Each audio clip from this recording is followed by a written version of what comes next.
فدي فكره عامه كده عن ده عن القضاء القضاء الاداري. الاداري وطلع لكنه قضاء متشعب. اداري ممتع. بس مش كتير بيشتغل قضاء اداري في المحاماه برضو. لا والله يا استاذ هشام، كل مكان ليه، بس طبعا ممكن زمايلنا في القضاء الاداري مش منتشرين شويه، لكن هنا في ايوه، المنظار عندنا اعلام بسم الله ما ايوه، شاء ما الله شاء الله، بنتعلم على ايديهم، معروفين يعني طبعا. مش عايز اذكر اسماء عشان ما اظلمش حد. ما ننساش حد. لكن اساتذتنا وبنلجا ليهم وبنسالهم. لكن القضاء الاداري يعني ما فيش النهارده بيت يخلو من موظف. اكيد. سواء موظف في وزاره الداخليه، سواء موظف في وحده في المحليات، سواء التربيه موظف في والتعليم. التربيه والتعليم، سواء فعلا. موظف في الجامعات، سواء موظف في هيئه معينه. لكن في حته برضه هنا عايزين نوضحها، لو انا خاضع مثلا لقانون السلطه القضائيه، فانا ليا قانون بينظمني. لو انا خاضع للشرطه في قانون في قانون بينظمني. بينظمني. في زميل تاني خاضع شغال في الجامعه ليه قانون الجامعات. في زميل تاني شغال في الوحده المحليه ليه قانون الخدمه ده يعتبر المدنيه. كده كل وزاره ليها قانون كل كده مش يحكمها كل تقريبا. الوزارات، في وزارات معينه اه.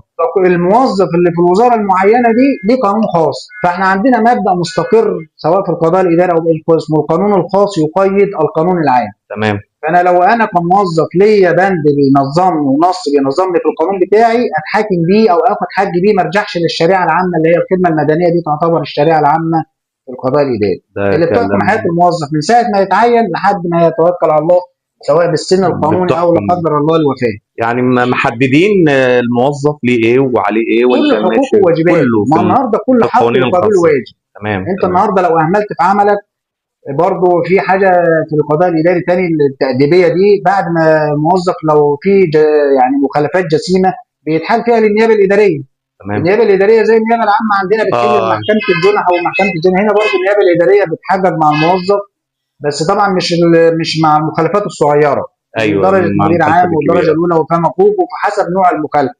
تمام. لو لقت ان في مخالفه بتحل المحكمه التاديبيه، وهي اللي بتمثل يعتبر هي الخصم زي النيابه العامه. الخصم في الدعوه الجنائيه، النيابه الاداريه النهارده بتوقع جزاءات كبيره وبتحل ايوه، المحكمه ايوه، التاديبيه. فعلا. ايوه. لان برضه النهارده معلش المصلحه العامه تقتضي يعني لازم يكون في زجر اي موظف فاسد او مش ملتزم في طبعا عمله، لازم زي يكون ما احنا بنطلب الردع بمكافاه كبير. الموظف المحترم. تمام. لازم برضه الموظف اللي هو غير كفء للوظيفه بتاعته او مهمل لازم برضه يلاقي عقوبات رادعه ليه. كلام ممتاز.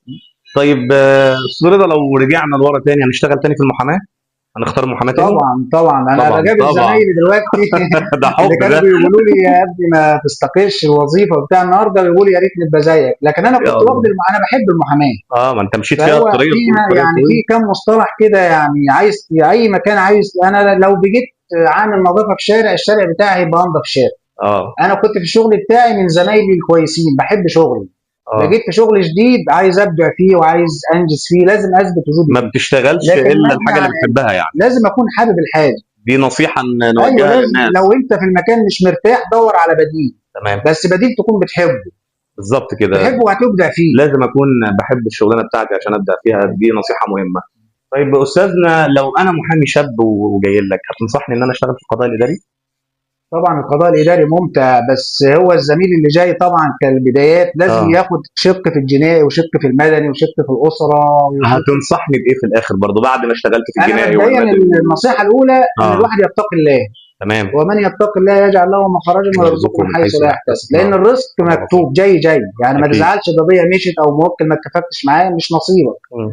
لكن ما تكذبش، يبقى في تمام. صدق، يبقى امين في عملك، لان في تراقب ربنا قبل سبحانه كل شيء. وتعالى، سبحانه وتعالى. ابقى امين مع الموكل في المعلومه، القضيه دي خلاص فيها نسبه 50% 50، ما ودوش وعد يعني زي ما سيدنا بيقول لك ما توعدش النتيجه، انا مطالب ايوه، ببذل عنايه. بالظبط. لكن احيانا برضه الموكل بيبقى عايز يطمن، فانت بتقول له قضيتك 50 50 70، لازم تحط حتى لو 1% لا قدر للخساره لا الله. قدر الله. تمام. وبعدين برضه انت لو خسرت اول درجه، ما هي زي المباراه، في شوط اول وفي شوط ثاني، بالظبط ياما كده. قضايا كسبناها في اول درجه وخسرناها وخسرناه في ثاني درجه، والعكس صحيح. والعكس كلام خسرنا اول درجه وخسرنا ثاني درجه. كلام مظبوط. لان برضه حضرتك النهارده القاضي ما هو انسان، ممكن جهه تقدير القاضي للحته دي غير تقديره في المستئناف. تمام. ودايما الدوائر بتاع الدرجه الثانيه بتبقى برضه اكثر علما واكثر حكمه اكيد، واكثر خبره من اول اكيد. درجه. طبعا، وجايز طبعا. انا فاتني مستند او فاتني حاجه في اول درجه بتلافى ده في ثاني درجه. انا تداركه فعلا. فالزميل اللي حابب القضاء الاداري لازم يكون ميال للقضاء الاداري. حب. يعني لازم يبدا بحب يكون مختار. عايز يبدع فيه، مش قد اه. الغرض وخلاص. وبعدين اه. لازم يبقى تفكيره بره الصندوق، ما يبقاش نمطي. اه. يعني ما يبقاش مثلا يقول للزملاء الدعوه دي جاتني بتعملوا فيها ايه، لا، ابحث الاول وما تمام. تديش الموكل رد وهو قاعد. لو المعلومه عندك ماشي، مش معلومة، ادي نفسك فرصه اسبوع، ابحث، هات كتاب اقرا فيه، وبعدين اسال. يعني حتى انا لما اجي اسال زميل اكبر مني، بس لازم يكون عندي معلومه عشان النهارده ما لازم. ترهقش زميلك يحس ان انت عايز المعلومه على الجاهز. بالظبط. ابحث وشوف اخر اتجاهات الاحكام الاداريه العليا ايه، واخر احكام المستقر عليها ايه، وهل في القانون اللي بينظم ده تم استحداثه، هل على ما هو، هل كلام حصل عليه ممتاز. تجديد من مجلس النواب، عشان اناقش زميلي وانا عندي معلومه. مش هقول له حضرتك الموكل جاي لي كذا اعمل ايه، لا، انت قول له انا بحثت في الموضوع لقيت كذا ولقيت كذا، راي حضرتك ايه؟ يا اما هيأيد فكره منهم، يا اما تمام. هيديك فكره جديده، او تمام. يكون هو مر بتجربه شخصيه في الدعوه دي، هيديك النصائح بتاعته عشان ما تقعش في نفس الاخطاء كلام اللي وقع ممتاز. فيها كلام الزميل. ممتاز. كلام ممتاز يا استاذ رضا، ما شاء الله عليك، ربنا يزيدك من حبيبي علم يا رب. عشان ده احنا بس يعني ربنا يزيدك يا رب. الهدف العام ان احنا ثقافه قانونيه طبعا. لغير، حتى غير القانوني اللي طبعا. بيتابع الصفحه طبعا. يبقى عنده خلفيه قانونيه. بالظبط. اه. طيب لو انا محامي شاب هتنصحني بالمظهر الاول ولا القانون الاول؟ والله لو حضرتك اي يعني لا، وانا مفيش نازل المحكمه جديد، مفيش لسه نازل اول ايامي. لو دخلوا على اليوتيوب على موقع النقابه اساتذتنا كلهم اتكلموا على المظهر نمر واحد، لان طبعا. يعني تكلم حتى اراك دي اراك الاول وبعدين تكلم. العين بتشوف. يعني انا مثلا وانا داخل مركز الشرطه بدلتي مش هيقول لي يا استاذ بطاقتك فين ولا رايح طبعا. تعمل ايه، فمعروف محامي. اه. واحيانا بتبقى داخل كمان في اماكن اسانسيرات مخصصه للسين، واحيانا يفتح لك يفكرك حد من الجهات القضائيه. ايوه ايوه. فانت تحصل. المظهر العام، لكن ما يبقاش المظهر بدون جوهر، يعني مرتبط المظهر بالعلم بالادب ما هو العلم بالسلوك. هيجي بعدين، ما انا اه هتعلم، انما انا في بدايتي لازم اهتم بالمظهر. هو الاهتمام بالمظهر سلاح ذو حدين. يعني انا اه. برضو ما بلغش، يعني حتى لو امكانياتي بسيطه ممكن بدله بمبلغ بسيط بس تبقى نظيفه وكرافتة ومحترمه. طبعا. مش لازم يعني ابالغ واستلف، ولا حاجه بسيطه كده معقوله توحي ان انا اللي جاي ده محامي. يعني حضرتك من ضمن الناس اللي رافضه حضور الجلسات بدون بدل. اه طبعا، نفس لا لا المبدأ لا، برضو حضرتك انا يعني. النهارده لما اروح مستشفى واشوف طبيب مش لابس البلطو الابيض او داخل العمليات بلبس العمليات، بس الموضوع ده ما بيزعل انت ناس مننا كتير، يعني موضوع لا لا، البدل هو والكلام ممكن ده في يعني. ظروف خاصه الزملاء مثلا بتيجي من مناطق بعيده او بس طبعا، تمام. لكن الاصل ان انا ابقى بالبدله بتاعتي. المظهر ده مم. الاساس، وبعدين اتعلم القانون. صحيح. شايف ان المحامي المتدرب في الاول لازم يختار الاستاذ بعنايه. اكيد طبعا، هو بيبقى عنده طبعا موضوع التدريب في الاول ده يعني فيه كذا مشكله. اولا في بعض الخريجين بيدور على العائد المادي الاول، وده خطا. تمام. يعني اول ما يكلم زميله يقول له هتديني كام، النهارده برضو المعلومه لا سؤال تصدق. غلط. غلط خالص. سؤال غلط. انت انزل مع اي زميل وشوف، لو انت ميال جنائي اسال على مين في الجنايه كويس، وبعدين كل الزملاء بيبقى لهم يعني زمايل متدربين في ايوه اماكن، ايوه.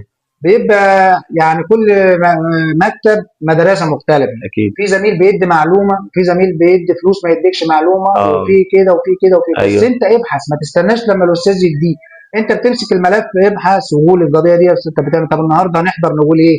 طب لو انا مكان الخصم اقول ايه؟ لو انا مكان الطرف الاخر، طب لو الرد اتوقع ردود، لو الرد ايوه قال كذا ايوه. اعمل كذا. لان بنشوف طبعا بعض المحامين الشباب بتحضر ورا الاساتذه، يعني مش عارفين احنا بنتكلم في ما ايه هو في اصلا. بعض القضايا ما ينفعش يسيب متدرب يخلصها عشان بتبقى ذو اهميه خاصه وده اه. يتربى فيها لا، بنفسه. مش يعني اقصد ان احنا نتكلم، ان انا اعرف، ان انا ما هو افهم دي هتحكي استشهاد في دي ايه. برضه مش هيتكلم فيها في المحكمه، هيتكلم فيها في في المكتب في المكتب، انا الفتره بتكلم في المسائيه، المكتب. لكن في اه. النهار كله يطلع لا حتى لا، في انا بتكلم في المؤخرات. المكتب بالليل. لكن انت عليك دور برضه بكره هنعمل تسال، ايه. لو حسيت ان المكتب مش هيعطيك معلومه سيبه وشوف غيره، يعني برضه اصل ده يعني مش اختيار الزامي الاستاذ عليك، بعنايه لكن امشي بيفرق. بادب برضه. اكيد.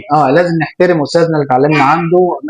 ده ما درسته كده خلاص، اه. معلش انا استاذ حضرتك هشوف مكتب تاني خلاص اتفضل. ولكن نتفق ان اختيار الاستاذ ايوه من طبعا عليه دور مهم. طبعا طبعا طبعا.